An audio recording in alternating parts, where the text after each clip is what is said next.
we just want to say thanks so much for doing this, for joining us, being open to this, because, I mean, I know I'm super excited. Brendan expressed that he's really excited about this. We just really appreciate you taking the time to do this, and we're excited for this conversation. Well, thank you, and I'm excited too. So good. This is really a wonderful experience, and I feel humbled and in gratitude that you even asked me. So, absolutely. And Nick, and knowing you as my student, it's just been, a joy. So, and then now thanks. with you, Brendan, listening to you talk, very nice to meet you. Yeah, it's nice to meet you. Yeah. So I think we just wanted to get started by kind of asking like what it was like getting into the psychological field, like what drew you. Kind of some things from your background, if that's okay. Yes. I was thinking about that question about what brought me to the field. And it was really when I was about 6 or 7 years old. And my parents, we were living in Texas at the time because my father was a career Army officer. So we moved around most of my life, at least my growing up life. And so we were in Fort Hood, Texas. And my mother knew of a family that they were going to give up a child for adoption. And my mother said was calling on her heart, and talked to my dad. And I always wanted a brother. So it just so happened that there was a brother that was coming into my life. And what I noticed, and I think it was during that time, without it being conscious, but that it was part of me noticing the impact on him because he was 3. Got it. And he had younger brothers and sisters. And I remember when we picked him up from his home and we were driving him home to our home, his sisters were calling out his name and saying bye. And I remember looking at that scene and then watching my brother, and he just kind of had a very flat affect, didn't say anything, didn't respond. And watching how that impacted him, for some reason impacted me. But I didn't know how much until later in life. Wow, that's interesting. And so that to reflect on. Right, to be able to see that, and to know that I said to my mother one night when we were now in New York and I'm 13, is that, when are you going to tell him that he's adopted? Because I felt that was important. I felt that he needed to know his story. Yeah. And I'm 13 though, right? Yeah. So why is a child telling a parent that this is what you're, when this is going to happen? Yeah. And my mom and I used to have these mother-daughter conversations during that time. And it was like, and I thought, what about him? And then that's when I learned that I also was adopted. So once you were 13, you still didn't know? Right. But then was there a knowing without a knowing by seeing him?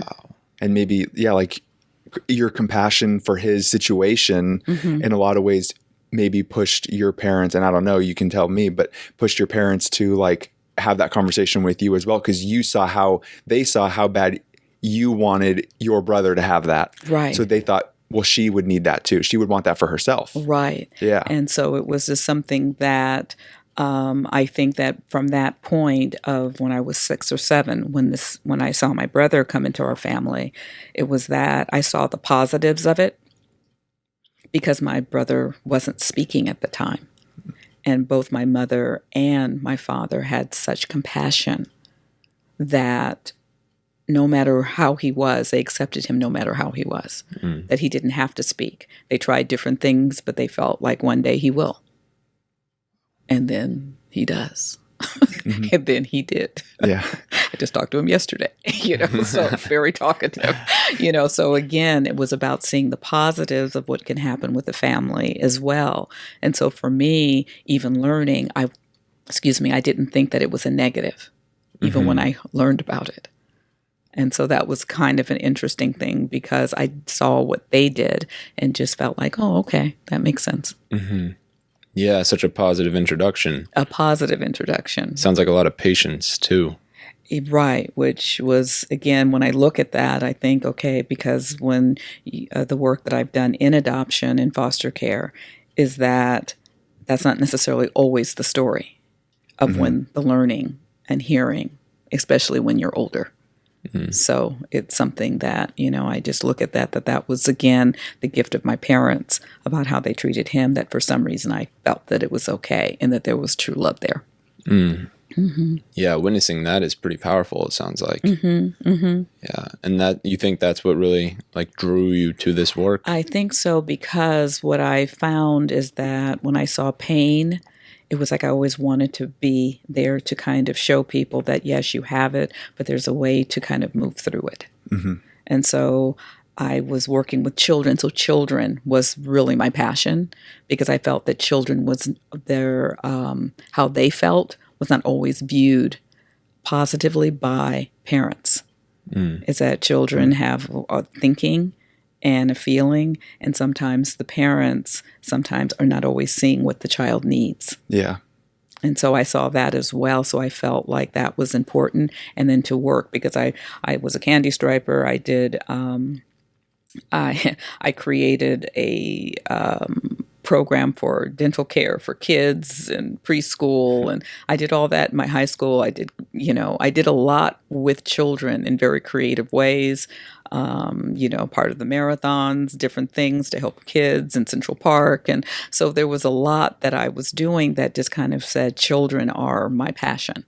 It's interesting too to hear, because what I kind of picked up on you saying is that you were given a very positive framework from your parents, watching the way they navigated that, which, like you're saying, for a lot of parents can be a very misunderstood situation to be in, and how you kind of were able to, from like your 12, 13-year-old age, see that framework that they kind of laid out and be like, there's really positivity there. And I think I can bring that framework and everything I learned from my parents to really help other parents get this right. Because it's a noble thing to do, and it's also a difficult thing to do. Right. So I think that's interesting to see how you kind of navigated that as you were kind of going through your personal journey as well as your career. Right.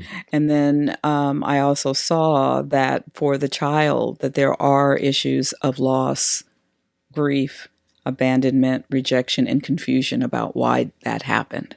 So I saw both sides, the same coin, that there can be positives and there can be the other. And then I worked in hospitals as well. So I worked with children with cancer.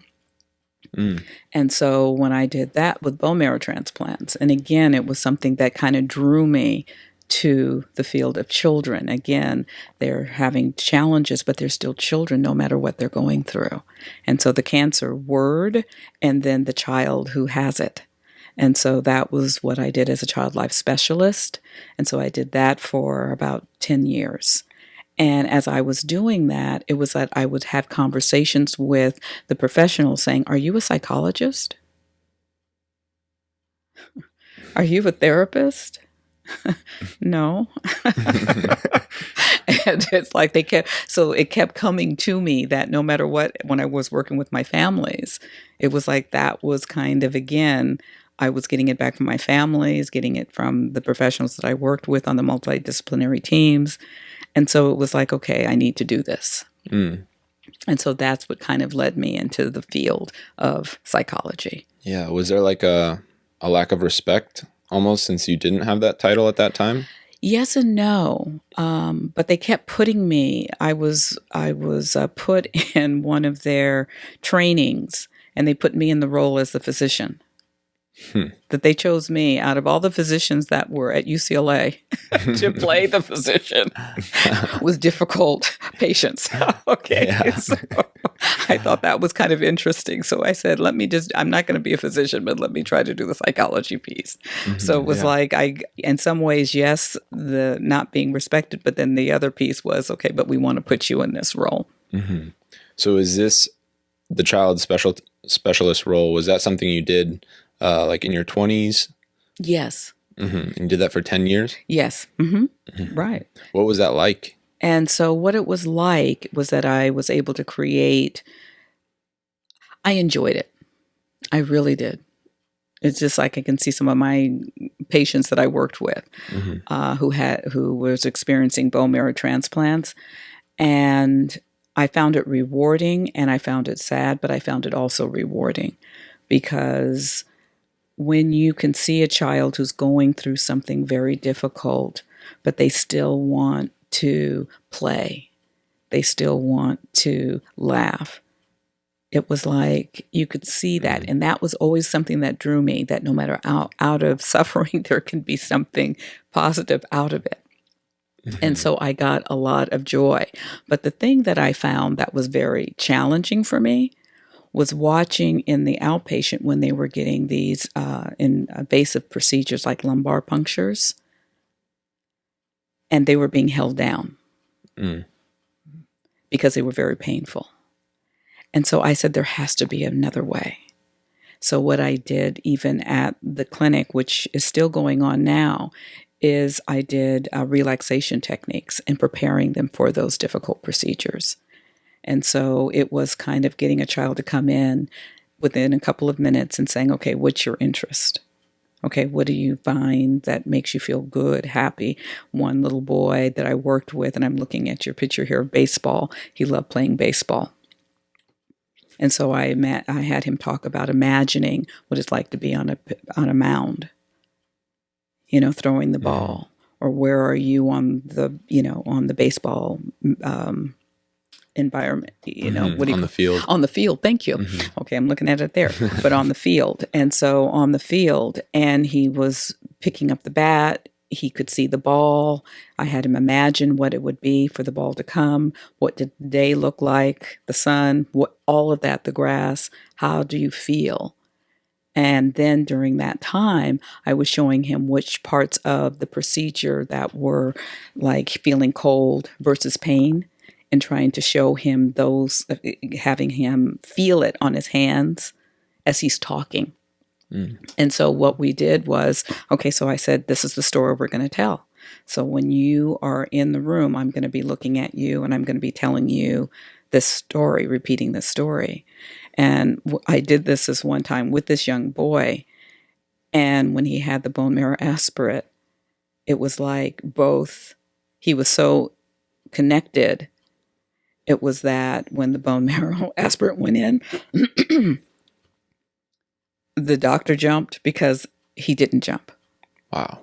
It was like it just went in, and it was just like the doctor, because he was expecting some tension. There was no tension. And so it was like I trained other child life specialists to be able to do this procedure.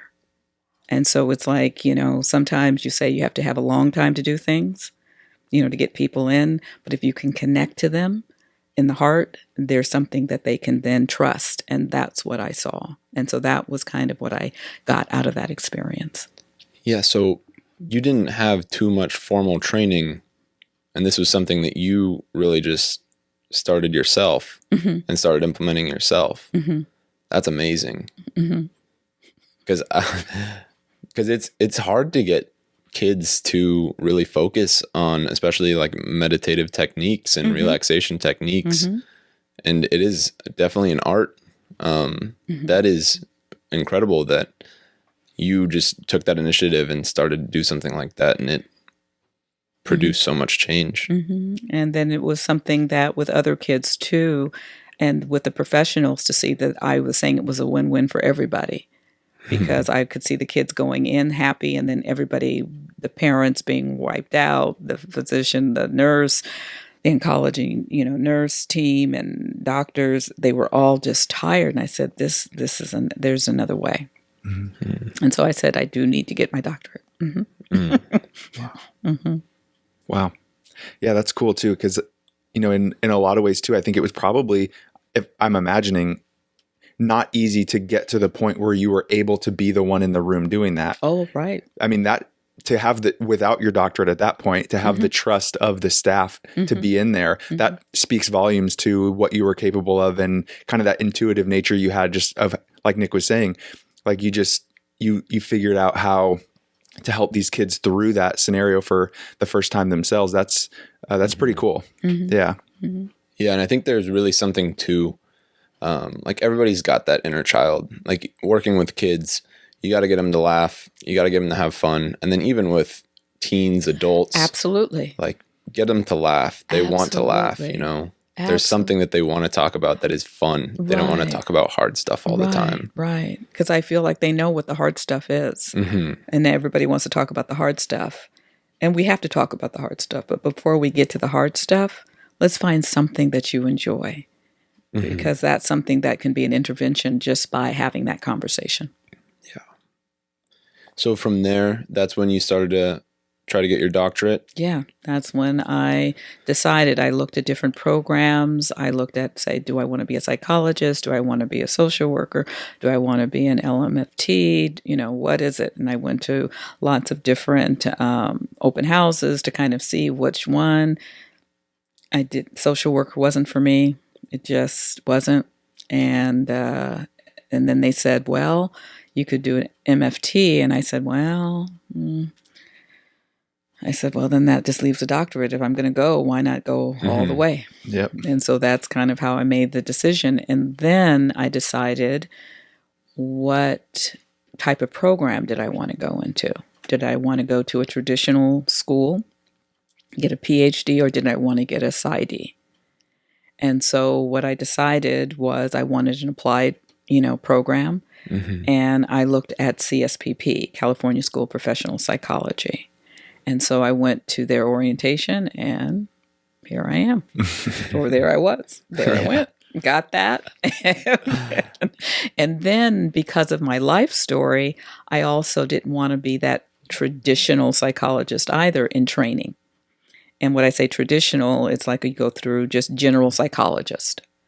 And so what I liked about the CSPP in Los Angeles was that they had different tracks. Different emphasis tracks. And so for me, mine was the multicultural community psychology. But when I applied to the school, they said, well, which one do you want? Because I could fit based on my experience prior to either be in the health track, the child family track. They had a organizational track as well. But I chose the multicultural community psychology track. And the reason I chose that was because my father was in the military. I grew up in different countries, even though they were on military bases. And when I came back to the United States in 1967, that's when the civil rights issues were coming up, and Black Power, women's issue. There were a lot of things happening. Martin Luther King, Malcolm X being murdered, assassinated. John, there was so much going on when I came back into the country because I was in Panama, and then through LA when my father was in Vietnam, and then coming to New York. It was like, wow, what happened? What's going on in the world? Because I was kind of in a bubble, so to speak, as we are now, with the COVID. But it was like in a bubble, and I broke out of the bubble and saw a lot of things that kind of showed me that there's a different world here in the United States and different from being out of the country. And I felt that multicultural community psychology was more related to what do I need to learn based on my life experience if I'm going to work here in community mental health. Yeah. So that's what influenced me on the multicultural mental health track. Yeah, that's really interesting. Because are you saying like those other countries, they're not as diverse? Right. And so coming back to New York, you saw this diversity? Right. And I saw that it was there was a lot of conflict, black and white conflict, so racial conflict. I saw that. And it was like, where was this? Because growing up in the military, on the military bases, there was privilege that I was a part of because of my father's rank. So because of his rank, I had privilege. When I came out, we were in Long Island, New York, which again is living in the suburbs, so, kind of middle class. But then I saw, though, from the military to the civilian world, there was a difference in how people treated and what was going on socially and culturally.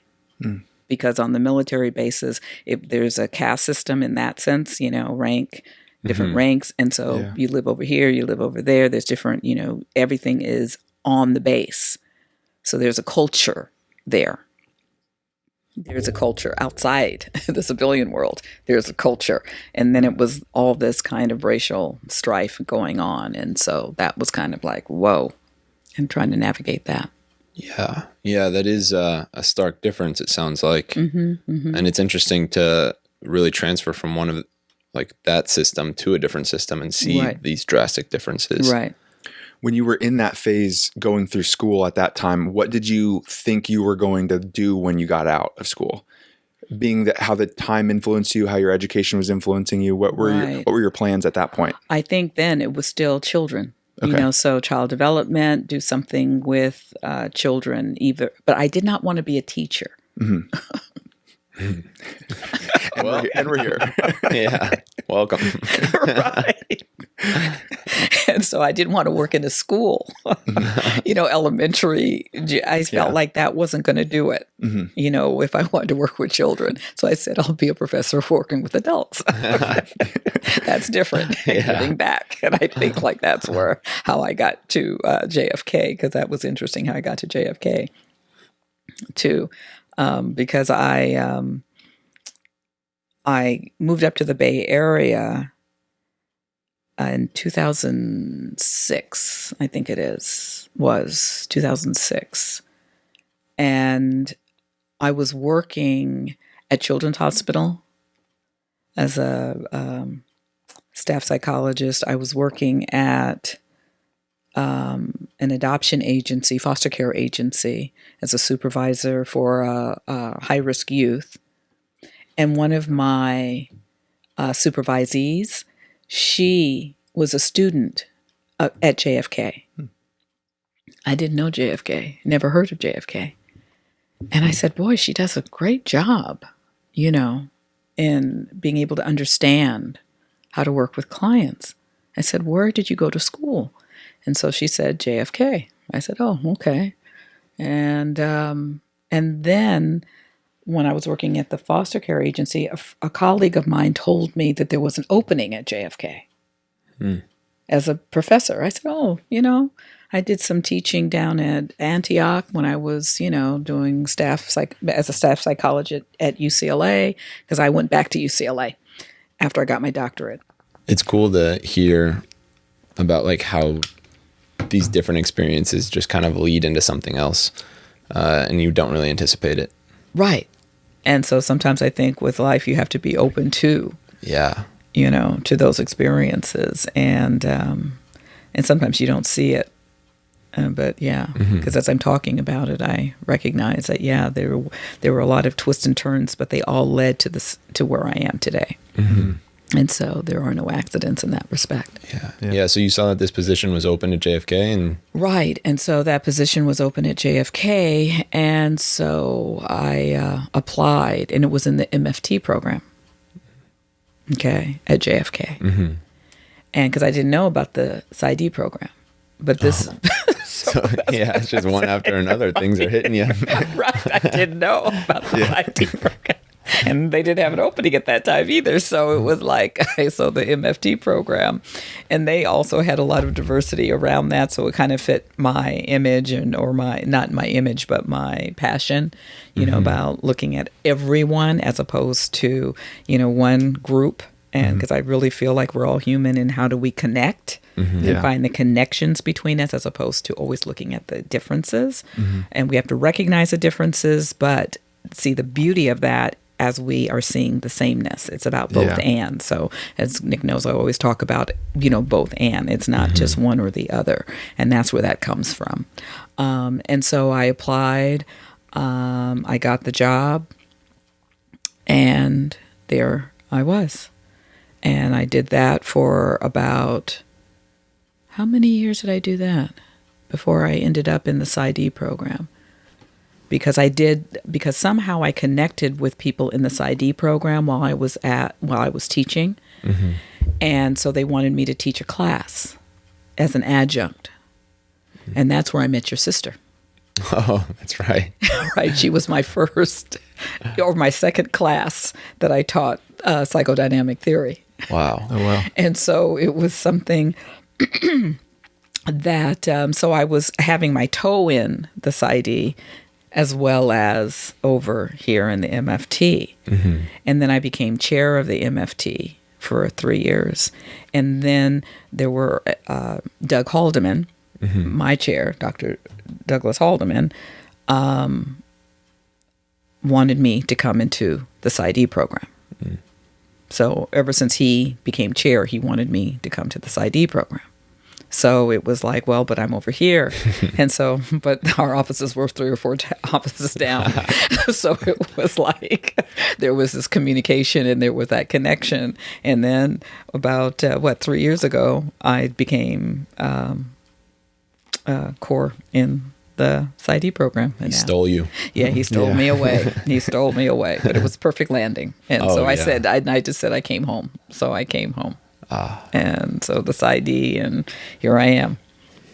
Wow. I wanted to ask you to backtrack a little bit too about your work at Children's. So you were a supervisor there. No, not at Children's. I wasn't a supervisor at this Alternative Family Services. Oh, okay. I was a supervisor at Children's. I worked as a staff psychologist in their SEED program and was working with children who were removed from their home and providing reunification services for those families in Alameda County. What SEED stand for? Oh, boy. SEEDS. Seeds. Is it, I think I looked it up. It's something about like servicing early development, something like that. Early educational development. Yeah. Please cut that out because I need to find out what that is because I remember, but the SEED program. What was that work like? And so that work was interesting and that was challenging because how I saw foster care systems work up here in Alameda County, because I was more familiar with the LA County foster care system when I was doing my work there with foster parents, was that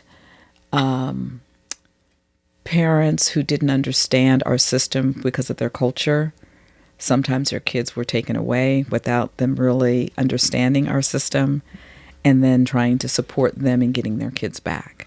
And so sometimes that was hard for me, to kind of see that. But the program was trying to work to help reunify parents. So we provided parenting services, would go out to homes, do interventions, their early intervention services. Yeah. And I did that for about 2 years. Okay. Could you talk a little bit more about what that was like with the different systems and how that impacted different cultures?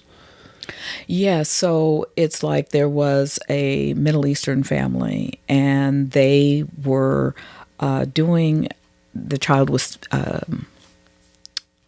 teething, and they were using alcohol to do that, and somehow, they were sick, and then they came in, and then it became something that was... Got it.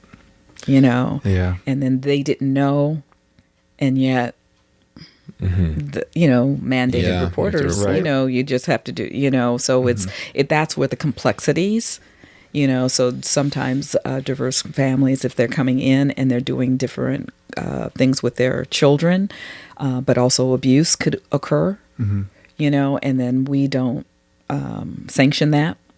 So as a psychologist, we have, we're mandated reporters. So, but culturally, coming from another culture into our culture, having to learn our system. So those were some of the different things I saw. So were you working with the parents specifically, or were you working with children who were being removed also, or both? Both. Both. Okay. Yeah. It's always been both, it seems. Yeah. Yeah. So when do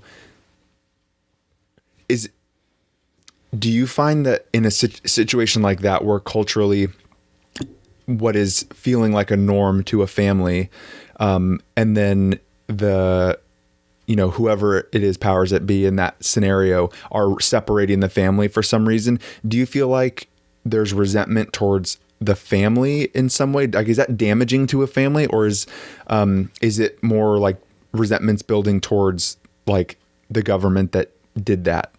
You know what I'm saying? Like, where do people tend to place blame, and is it damaging to families when that situation happens? Right. I think that it's complicated because can't say specifically, because some would look at the system, not so much the government, but the system. I guess system is maybe a better word for what I was trying to describe. The system is kind of targeting them unfairly, and then making it harder for them to get their kids back, because of where they come from. So sometimes that's where I saw some of the challenges.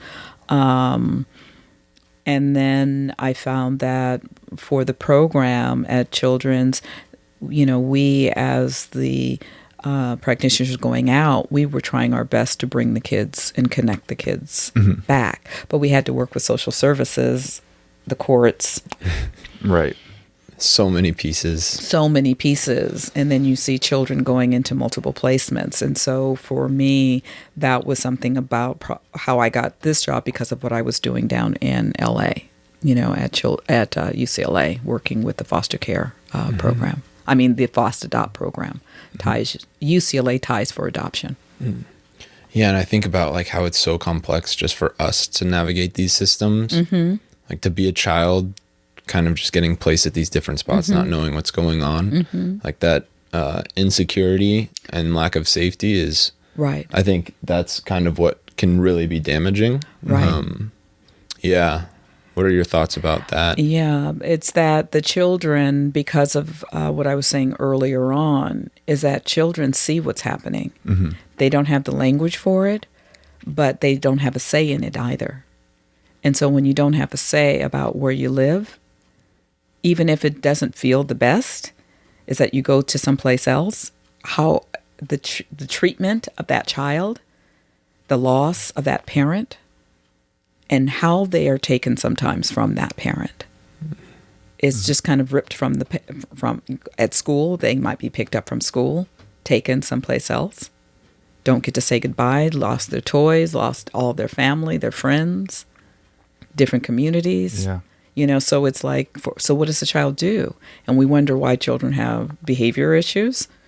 It's like, I would think if you were put in another home and then a 7-day notice is put on you, and then because of how you are or how you behave, then now you're going someplace else.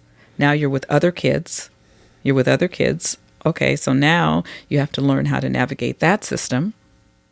You go into a room, and if you've ever gone to a group home or to a foster home, you'll see multiple beds in a room. So now, bunk beds maybe. Okay, so if you have bunk beds, that child goes into that home, there's other kids. You may get to that home before the other kids get home. You may sit on a bed. What bed? Oops. That's not yours. Lots of anxiety. So it's like the anxiety, and these are some of my clients that I worked with. It was like those were some of the things that they experienced, and it's like what Nick is talking about is that how do they feel about all of that? How do they make sense of all of that? Yeah. How do they build trust, connection, and believe that if you say you love them, that love is there? Is it conditional or is it real? And then what's love? And then you say, hi, Mom, hi, Dad. Okay. But what does that mean? Because it can be emotionally charged. So it's like when you're working with children who've been in the system, you have to be very mindful of even the language you use when you're asking about your parents. Yeah, so many different pieces. I was going to ask too, because you touched on how sometimes, the separation is pretty traumatic in and of itself, but sometimes how it occurs can be traumatic as well. And so since there might be that negative experience with the system, you stepping into that role of, okay, now I'm going to try to reunify you. Did you feel a lot of pushback potentially from parents? I can imagine from youth as well, like being in that role as that psychologist who goes in and tries to reunify. But after all this traumatic stuff has happened, it's like, who can I trust now? Right. I think that what I saw was that if children wanted to go back, most children want to go back to their parents. So I didn't see the pushback from the child so much. And I didn't see a pushback from the parents because they wanted their child back. Okay. I think that sometimes the system, though, made it harder for that to happen sometimes. because the parents have to follow certain parameters before unification can happen. Mm-hmm. So they have to make sure that they're, have a home or a place to live. They have to, either have anger management, parenting training. They have to do a lot of things to show that they can have their child, reunified with them. So sometimes what can happen is the parent can be more resentful than the child. Yeah. Because they're wanting to get their child back, and feels like sometimes their hoops or, the marker keeps getting moved. And I'm not saying that there aren't exceptions to this, but it's about, if you're talking about who's going to feel sometimes resentment, it could be the parent that could feel some resentment to that. Mm-hmm. How the system is treating them to get their children back. Yeah. Yeah, and you touched on earlier just that I think one of my favorite things that I've taken away thus far from like clinical psych is that most things can be explained, and I think that gets looked past. Like you're saying, how some youth, adolescents, even adults, there are these certain behaviors that just get pointed at and blamed for. Mm-hmm. When it's like, maybe we should ask, like, why is this occurring, possibly? Mm-hmm. What has led up to kind of these behaviors? Mm-hmm. Mm-hmm. Because there probably is some type of explanation, and if doing that, having that process is kind of the initial stages of empathy. Right. There was a child when I was at UCLA, a teenager, who was in a transracially adopted home, and she came to see me, and her mother brought her to me. And one of the conversations in the very first session was sometimes there's an understanding that you don't have to necessarily ask the why if you know the background story. Mm. It would make sense. And that's how you build that empathy as well, mm-hmm. is that she was having some behavioral issues, and I was asking questions like, what is, I know that you're adopted. So I just started off with that. Mm-hmm. Okay, so why not just cut to the chase? Yeah. And then it was, as she was talking about that, so I'm wondering if you've had feelings, if you've thought about your birth mother or birth father. I'm wondering if you've had wondering about what happened and why it happened, why you were here, why you got adopted. Different conversations about what she was possibly thinking. And she was nodding that yes, she had those thoughts. And I said, do you know what she looks like? And talking about her birth mother. And she said, yes. And I said, oh, okay, what do you see? And it was over her bed. I said, so when you look at her, what do you see? She saw herself. Tell me about her. So she told me about her. And then I said, I wonder if you think that that's going to be you. And that's when the tears came, and that's what, okay, the problem of what she was being brought to made sense. Because she's projecting her mother's reality onto herself. And also wanting to connect. Mm-hmm. Mm-hmm. See, so it's about, okay, that's her and that's you. Mm-hmm. There's some of you there, but there's not all of you. So now, but that's a way of giving you an example mm-hmm. of how you build that connection or that empathy by just kind of saying, but see, I was able to say that because I know that was part of my story too, not her story, but just about the fact that if you're adopted, you're wondering if you're not in reunion, what the parents, what they look like. Do you have any connection to how they look, how they look? Mm-hmm. So it's all these different things that show up. So it's like you can kind of get to that around what the potential thoughts are or feelings without you saying it's you. Mm-hmm. Do you find that those types of scenarios, with a lot of the work that you've done within adoption, is that a common a reoccurrence that there? And maybe if you could explain a little bit more about what a lot of the thought pattern that these kids are going through their stages of development in adoption and how they are common struggles that the kids go through, and maybe something about what parents are doing to help ease their kids' anxieties around that. Right.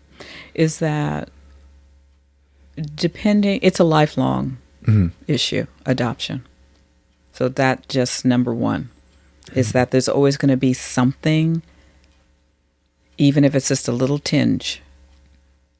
And in the wondering about, like I looked at your picture of your grandfather, right, and saw the connection. Mm-hmm. That's what all humans want, is a connection. When I look in the mirror, who else looks like me? How does that show up? And so you can look at parents, your own parents, and people will say, oh, you look just like your mom, when you know that it's not possible. You look like your dad, but you know that that's not possible.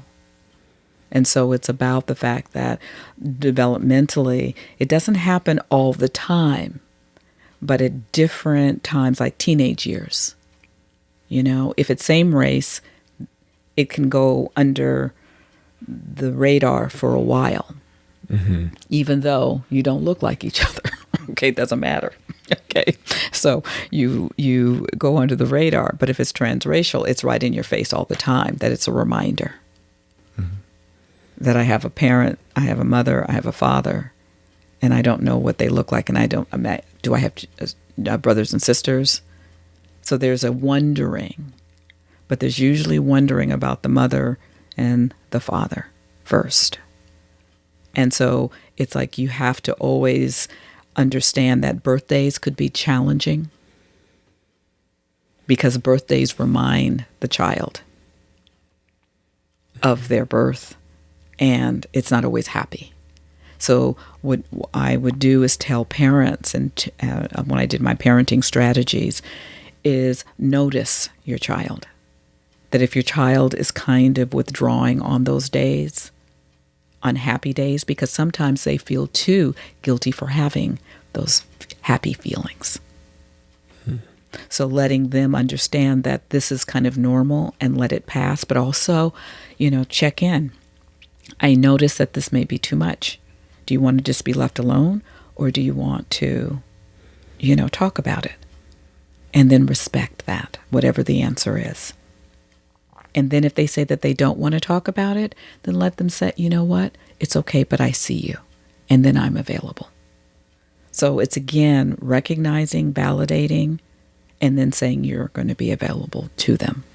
Do you think there's any value in having these types of conversations at a younger age versus an older age? I mean, I would imagine the earliest you can really have honest conversations about this, that it would probably be for the better. But is there like a too early to be putting this kind of like rattling that side of somebody?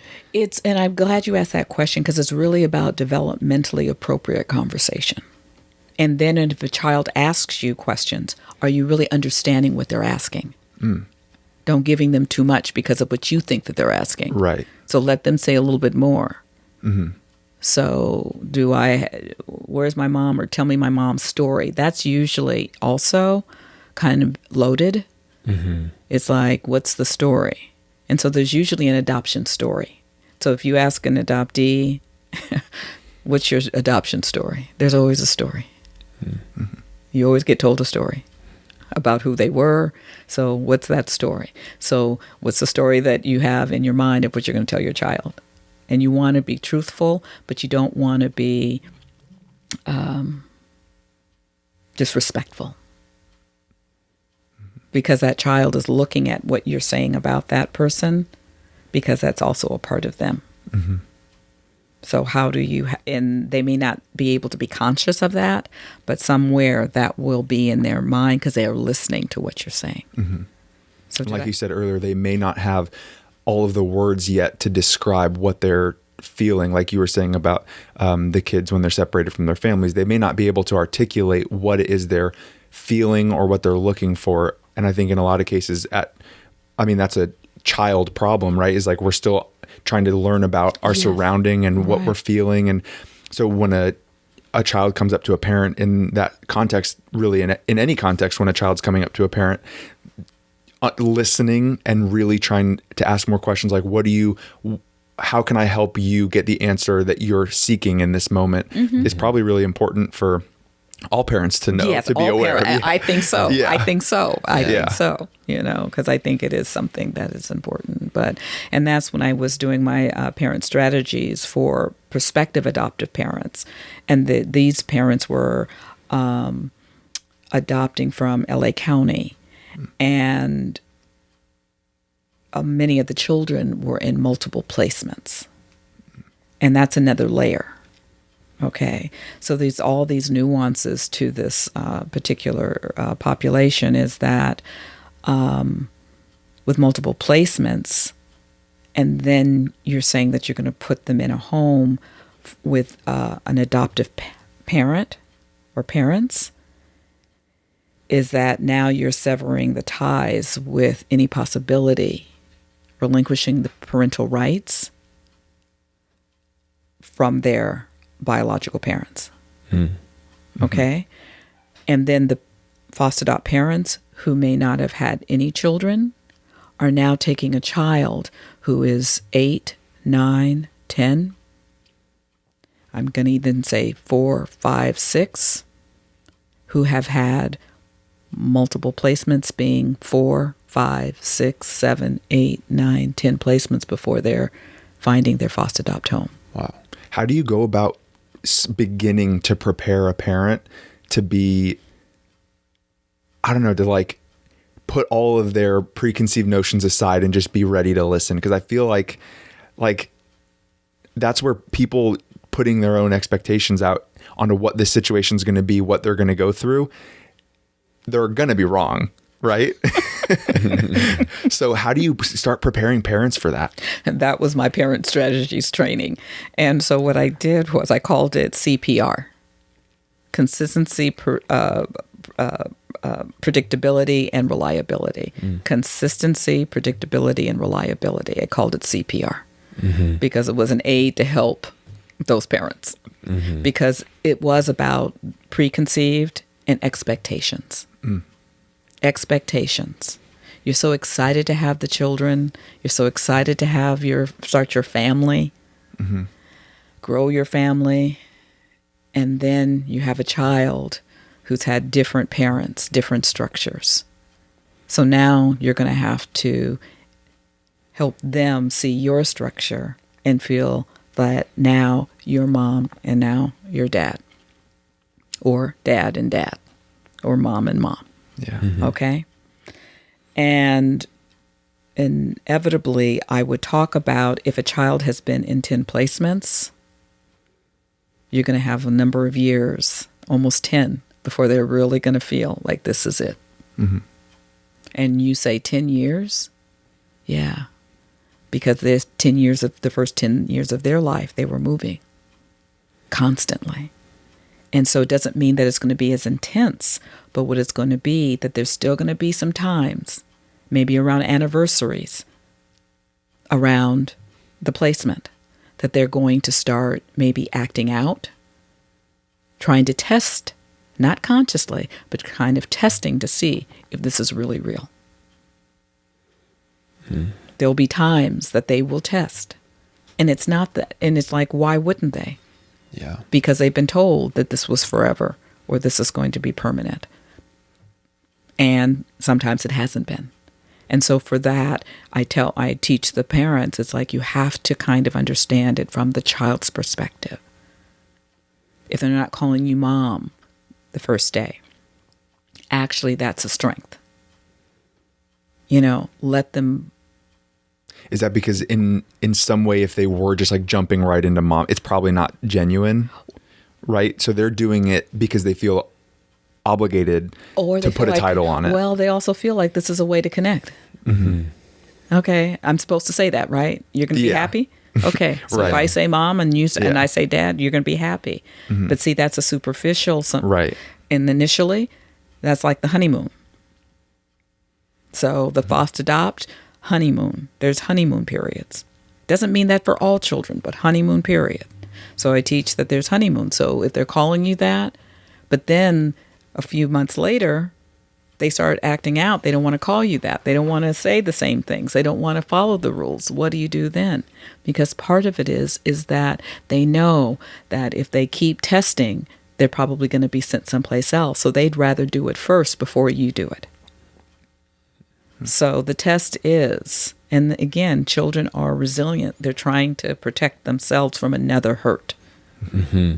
Is there a common core belief in that sense where, like, that, you know, maybe that fear of abandonment or like not feeling self-worth? Is there something that is commonly present in kids who like are going through the situations? Because I mean, if there is, in theory, then like that could be a good strategy of like understanding that, like you're saying, understand the perspective that they're coming from as a way to better parent those. Yes. And I know Nick was telling me that you do like a little bit of teaching in psychodynamic therapy and cognitive behavioral therapy. Mm-hmm. And I'm kind of thinking of it from a cognitive behavioral therapy lens, I guess. Mm-hmm. So maybe if you could speak on like I don't know if core belief is the right term, mm-hmm. But is there something that you consistently see that can be a good piece of knowledge for parents to go into with this on? Go ahead. Mm-hmm. Yes. Right. Yes. And so there are core issues as it relates to adoptees and children in foster care who are going to be in foster adopt homes, mm-hmm. okay, and being adopted. There are core issues in adoptees. And there's a way of working with them psychodynamically because it's about the past and it's about how they feel, mm-hmm. right? There's a thing like for myself, I was an infant. Okay, 3 months before I was placed in adoption. Okay, then, but there's times that there's a cellular level. See, so you have to look at, I can't name certain things. I don't care how many times I've been in therapy. There's going to be certain words I'm not going to have, but I can tell you about certain feelings because it's on a cellular level. So what the goal is to be able to show that from a psychodynamic perspective. Mm-hmm. Okay, to understand that there are going to be things that you just can't see, mm-hmm. and it's undercover, but trying to bring that to consciousness is the consciousness of that it's cellular. Mm-hmm. And it's not, and you're not crazy. Yeah. This is something that, okay, you got triggered on something, but you can't name it because it's in here. Mm-hmm. Okay? Cognitively, is that, okay, so now that you have that, all right, what do you do with it? Mm-hmm. Okay? Mm-hmm. So it's like, now I see it. So now do I react to it? You know, what kind, do I do meditation? Do I do something that's going to get me into a different space? You know, or what tools can I use cognitively? You know, what's my schema around that? Okay? And then look at the schema in my brain around what I think about, what it means about who I am.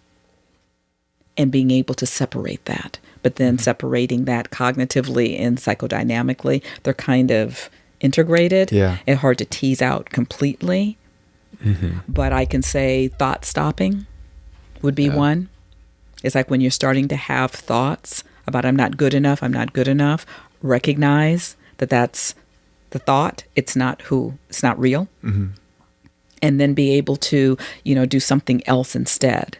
If it's doing this, if it's, you know, clicking, if it's touching, if it's doing something else to replace the thoughts. Mm-hmm. You know, for every 2 thoughts you say that, you're saying an affirmation over here. You know, yes, I am. I am good. I am good. I am whole. I'm perfect. I'm enough. I'm worthy. Mm-hmm. I'm worthy. You're not worthy. I'm worthy. I'm worthy. I'm worthy. Okay. So kind of coming up with an alternative as well. Mm-hmm. But it's about the fact that you have to be able to listen, but listen for not what they're saying.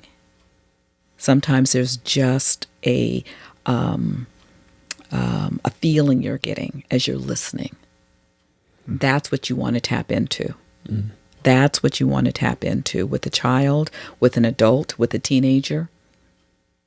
is about what are the possible thoughts they could be having about this situation. And it's usually if they either knew their birth mother and then they're no longer with their birth mother. Well, of course it is if you're in adoption, right? That you're not with your family of origin, is that there's always going to be this back in the mind of who is that and am I anything like that person? Mm-hmm. It's there. Mm-hmm. It seems like an important distinction, I think, across any kind of client or person to work with, is that distinction between a thought and a feeling. Because I think those do get intertwined really often. And it's because our thoughts just feel like what we're thinking about. Mm-hmm. But I also wanted to ask, how long did you work with the parents? So you were preparing them to adopt? Mm-hmm. So like how long before the adoption? And then I assume that you also worked with them over the course, and it definitely varied with different families. So what happened is that LA County was working with UCLA TIE for adoptions. And so what we did there was the director, she was a social worker. So she had connections with the LA County. And with that particular unit, Foster Adopt. So when that group of Foster Adopt social workers had a group of parents, they went through their LA County training for Foster Adopt training, and then we went in and did trainings for those parents to do another level of it. And so we did that. That was usually a weekend, a 2-day, workshop. And then from there, then we would bring them to our agency, to UCLA, and then we would talk about the child that they were going to be placed with, mm-hmm. and talk about all the different issues. And because I worked on a multidisciplinary team, so we had a pediatrician, we had an educational consultant, so there were social workers and psychologists. And so we all worked on their case. And because we felt that what was happening was that foster adopt parents weren't given complete histories all the time. Mm. It's gotten better. But at that time, and that was in the 90s and early 2000s, before I moved up here, is that we gave them all the information that they needed to know. Because that's another thing, is that if parents aren't given the information, they'll get surprised and it won't work as well. Mm-hmm. So that was our motto, and that was our purpose and mission. And it was they were also part of a research program too that we did, because we did assessments as well. So as far as how long I worked with them is, I would say anywhere from 6 months to a year to 2 years, 3 years, 4 years, 5 years, 6 years. Did it vary dependent on the age of the child? As far as? So like, let's say older child, more background, more history, more need for context for the parents. So you would have to spend more time preparing parents adopting older children or is there, well, actually, you can answer that one first, and then I have a second question. Okay. Yeah. So what it was that it depended on the amount of information, but of course, depending on the behavioral issues, based on their placement history, based on their medical history, based on these different things, it would take all of us to make sure that when we brought the parent in, we had that information for them. Got it. So it was like maybe one meeting. And then if there's a follow-up that we had to do, then because we had an educational consultant also for older kids about what schools, what their educational plan should look like or was, and what we recommended medically, behaviorally, psychologically, psychiatrically. We talked about all of these things. Well, I had one of my cases, for example, was that the child was 10 and came to us, and he was on a lot of psychotropic medications. It was amazing the child was still standing. But over time, once he was placed with the work with the psychiatrist, it was taking one medication away, one medication away, one medication away. And when we tested him after 6 months of placement, that's when we started our assessments of permanency, was then his IQ was 145. Wow. So where he was in school, it changed his whole educational plan. Right. Yeah. So that's what we were doing. So it wasn't so much that it took a lot of time, but it was like when we got all the information, then we brought the parent in to have those conversations. Mm-hmm. And then as far as helping parents understand the context of where that child is in the child development stages, do the parents get coaching on that? Is that something you did, or was that somebody else, or is it again a team effort as part of that, or how was that communicated to parents? When I did my parent training, I include child development. Okay. The developmental issues as it relates to how to parent. Okay. Children from the foster care and multiple placement system. Yeah. Okay. Mm-hmm. Cool. And then when we had our own clients, so we had a caseload, all the psychologists had our caseload, then we would work with the parents and work with the kids. And then we also did monthly groups, parent groups, as well as child groups. Yeah, I'm just thinking about the different challenges that would come up. Like you said, there's a lot of like unpredictability that might come up with parents. And so that CPR, I think that's awesome. Definitely going to take that away with me. But I can imagine that, like you said, there's that honeymoon phase to where things are going well. Something goes wrong. I know that sometimes just caregivers who have their own infants, they like internalize that, blame themselves, and then that negatively impacts the child too. Mm-hmm. And so I could totally see that coming up as these other different behaviors come up too. Right. And so working with the parents, sometimes that's where you had separate parent conversations versus the child, having them in the room with the child. So I had parents who, may not have been able to have children. And then, the fantasy, and then also the loss that this child wasn't what they had initially, they thought it was going to be different. Mm-hmm. And letting them mourn and say that that's normal. And once you can validate that as well, that seemed to be able to help them connect with the child of who this child is. And it's not all parents, but even still, it's like you have to understand that everybody's suffering on some level, but everybody wants to have this love.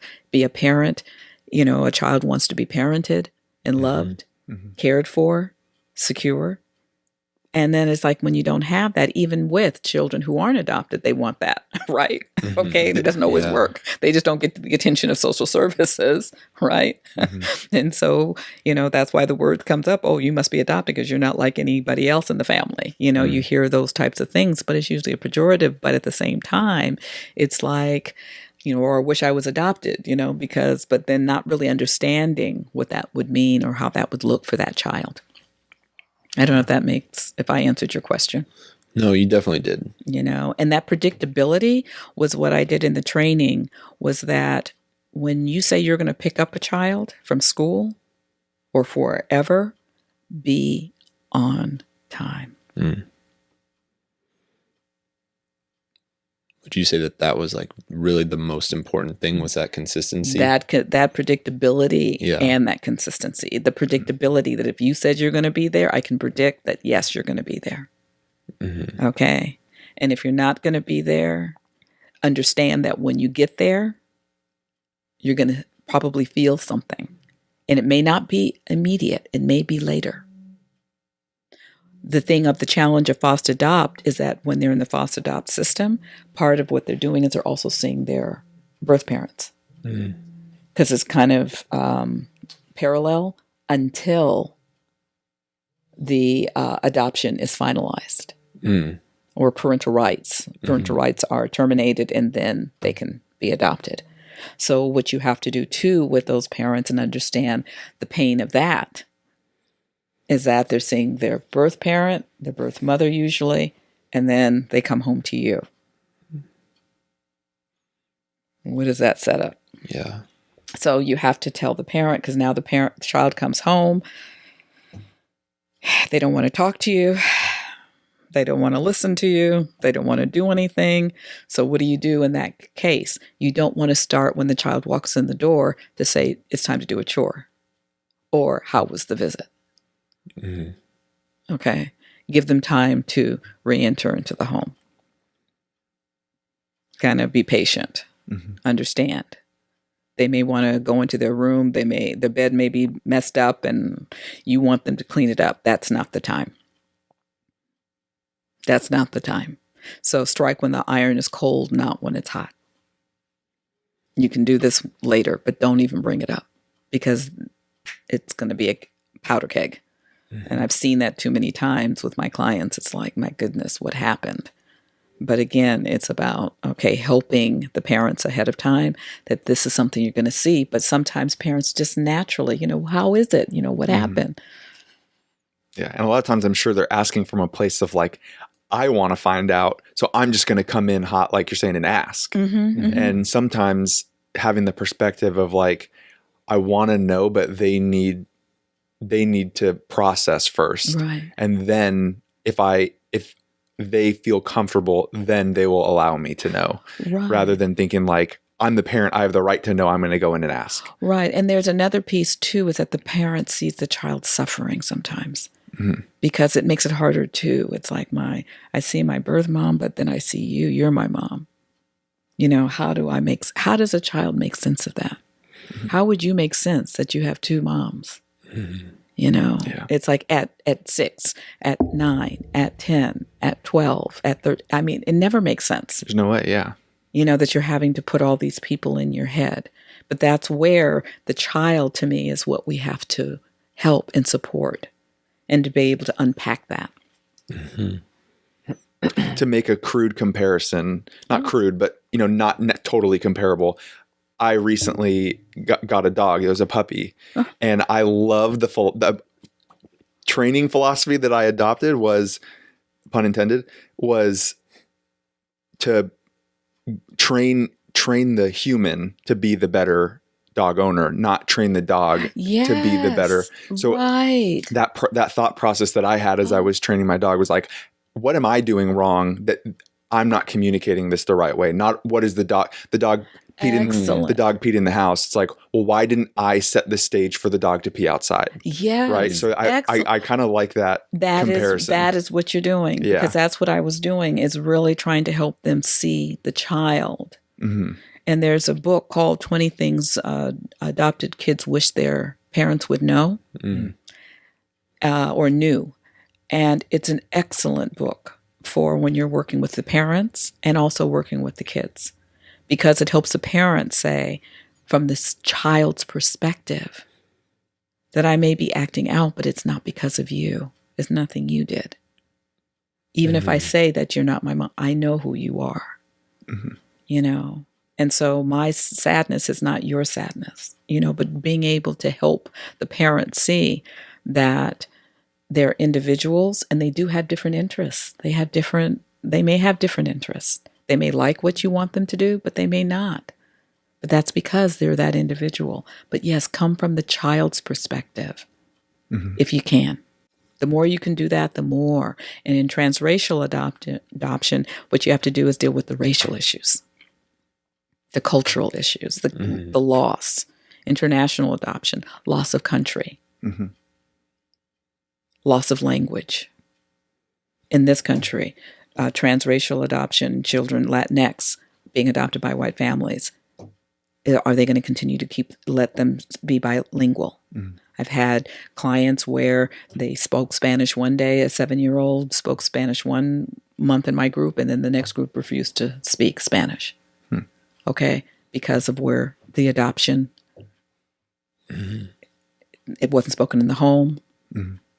Is it powerful to keep as much of that culture around, or where do you find the balance between keeping culture in the child's life and also wanting them to feel like they're a welcome part of your culture in the transracial scenario? Right, it's both. Okay, but the parents have to feel comfortable being in their world. And probably prove that they're comfortable being in their world. By being in their world. Yeah. taking them to places and being in Totally. places where you're not the one, Right. that you're not the majority. Yeah. And being able to, if they need to get their hair done, go to where they need to get their hair done or learn how, do something, but continue to help them see their culture and value it, because kids see it if you don't. And what you'll find is, as kids get older, get ready to go to college, transracial adopted children in in their communities, do they stay home? Do they return home on a regular basis? How often do they return home? Yeah. That identity development. That identity development of going to college, they'll find people who are like them, or or the challenges they have connecting. But one day that they're going to want to be connected. And then one day some of them don't. Okay, fine. Then it works. But what you want to do is help parents, not in the short run, but in the long run. Because this is your family. And they will always say that, adoptees will always say that their family is their family. That's their family. That's their family. Yeah. That's the family. And you still have another part. Either you know or you don't know. Yeah. It's so complex. So much. So much in just these different type of responses. And yeah, I think you hit on it really well too. Just as a parent, really putting the child's needs first, then letting your needs come. Right. Yeah. And you will be so much more rewarded. I just can't tell you. I can say it personally as well as professionally. It's just that it's really rewarding when they can see you for who you are, because then they'll get more of you, actually. Yeah. Wow. And I really believe that there's a human connection that we have to connect to. If we see someone who is having their neck for 8 minutes, a knee on their neck casually with somebody's hand in their pocket for 8 minutes. I can't even hold my breath for 8 minutes. Can you hold your breath for 8 minutes? I'm a swimmer. I can't hold my breath for 8 minutes. Okay? I can run, but I can't hold my breath for 8 minutes.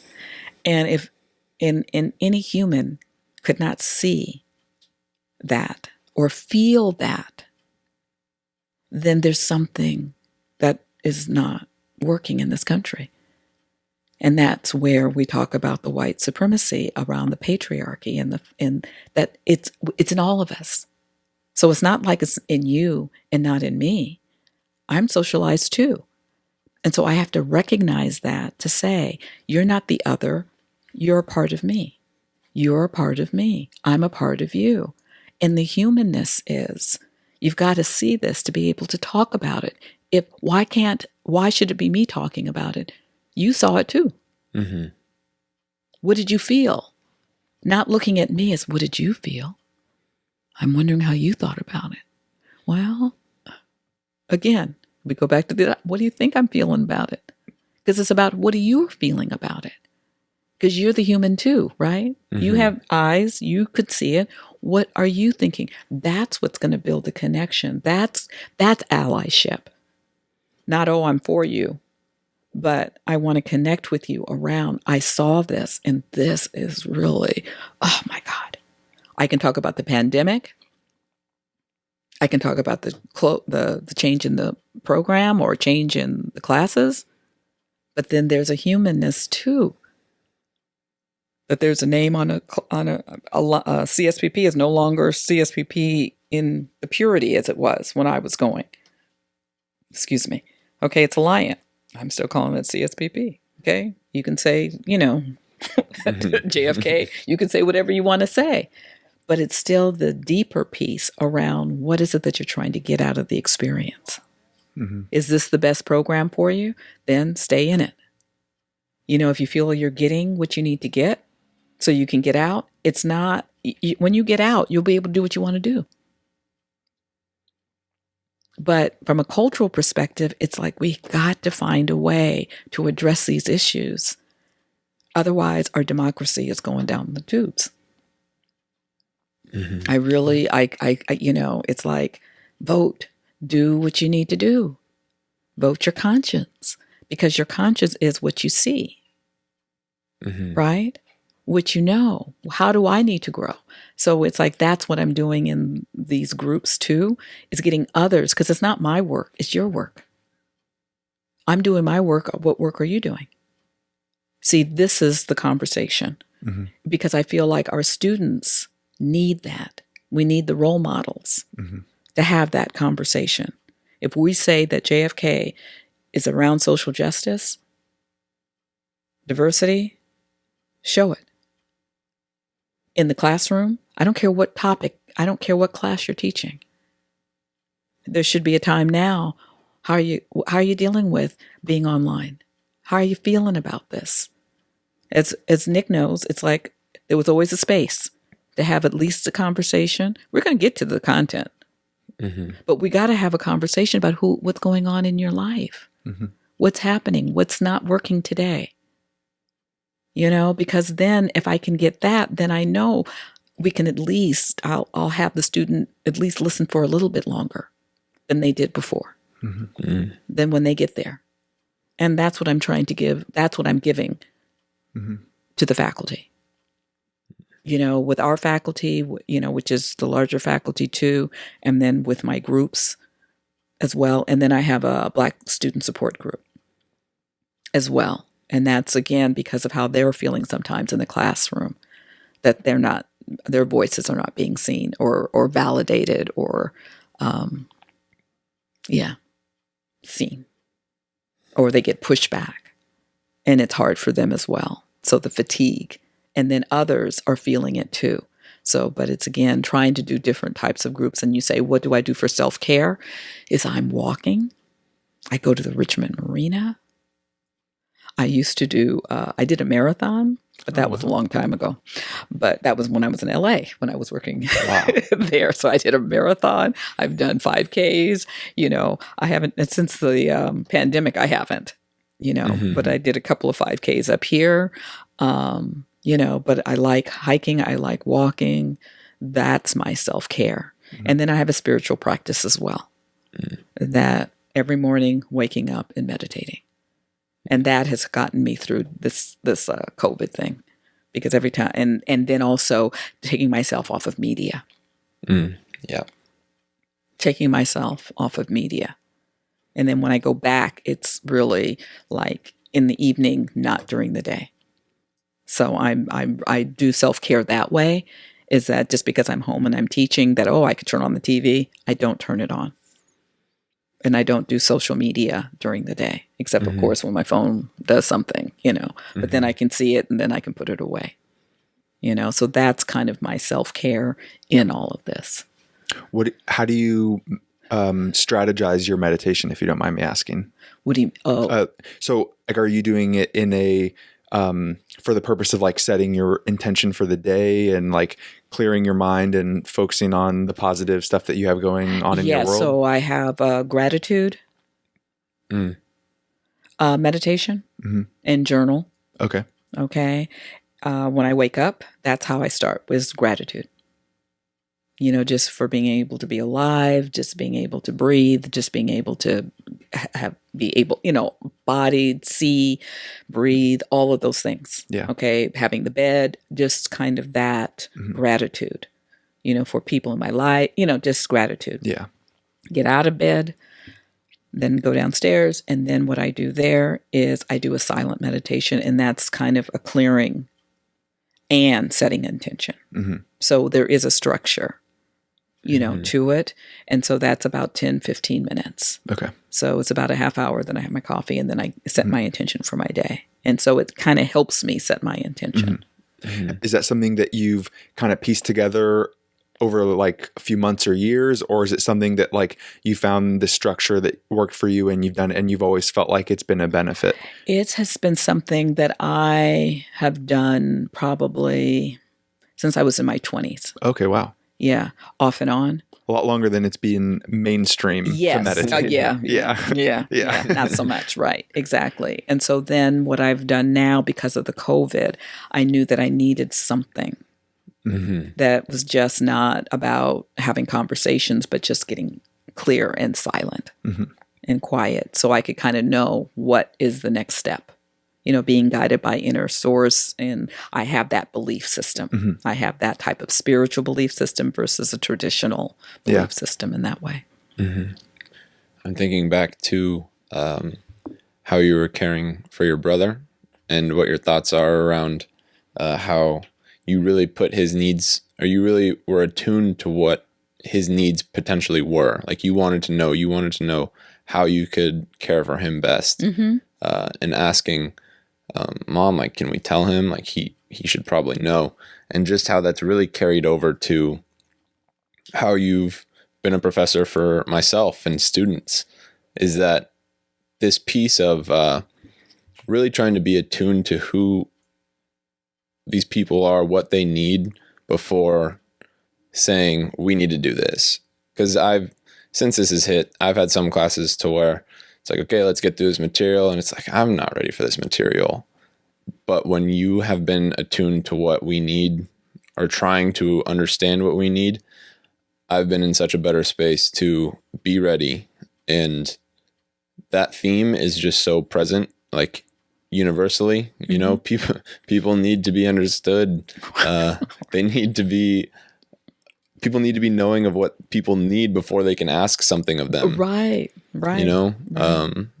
So it's just really amazing to see this cycle of how at such a young age you are already doing this.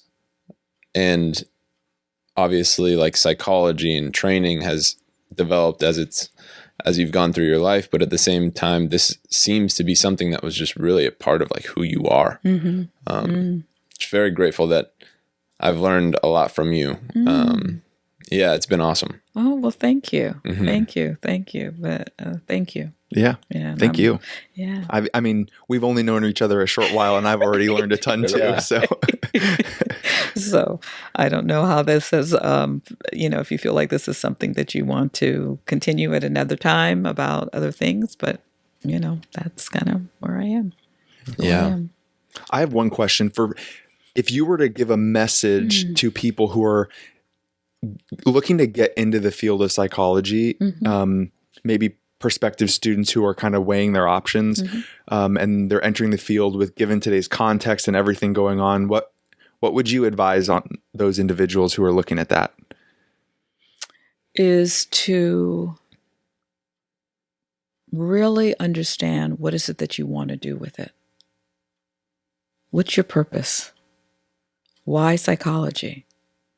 What is it that you think psychology is about, really? Because this is a marathon. And it's a journey. It's not like your undergrad. It's not like your master's. I don't care how many masters you've gotten. You get your doctorate, it transforms you. Are you ready for that? Are you ready to look at what you can't see? And so if you're coming into a PsyD program, you have to be all in. All in. And if you're all in, then because it's not about you, it's about the people that you're going to work with. It's about the people you're going to work with. And if you're not doing your own work, it's going to be harder to do the work on a deep level with your clients. I love that. Bringing it right back around to connecting, right? Right. I mean, you got to, and in a way, connecting with yourself. Yeah. Because I was taught too, and it really resonates with me, is that I'm the instrument. I'm the instrument as the clinician. So I have to use all of me when I'm sitting with someone. When I'm sitting with someone, I'm with that one. I'm looking at you. I see you. Just like I'm looking at Nick, I can see you, but I'm really locked in. And so when I'm locked in like that, then the person is going to connect. It's easier to connect, even with those that don't want to connect with you because they're not ready. I mean, it's not going to work 100%. So I'm not doesn't always work. But for the most part, if you are being genuine in that, they will feel that, and you've got to do the heart connection. And that's the instrument. If you're the instrument, you're connected. So if I'm feeling, and that's too, when you're sitting in a room, Also, when you talk about meditation, it's like I think that I get into a meditative stance because I always want to feel my feet before I have my first conversation. I always want to do something that's getting my body also connected to the ground and to where I am. So that's another piece too. I don't know if that's helpful. Yeah, when you're not attuned to yourself, how can you be attuned to others? Right. Because curiosity about others is one thing, but that's one level of it. But curiosity, what does that mean about curiosity? Curiosity about yourself as when you're connecting to somebody else? Yeah. That's great. Yeah. So many great takeaways. I learned so much talking to you all the time. Yeah. There's always something that comes out. But just today, it's been really cool to hear about how you got into this work, the work that you do, the work that you did, and just that emphasis on connecting with others and trying to find common ground somehow with that both and. It's motivating and inspiring for myself in this field. So, well, thank you. Yeah, thank you. It's been great to hear your perspective, and thank you for sharing some of your story with us too. You're welcome.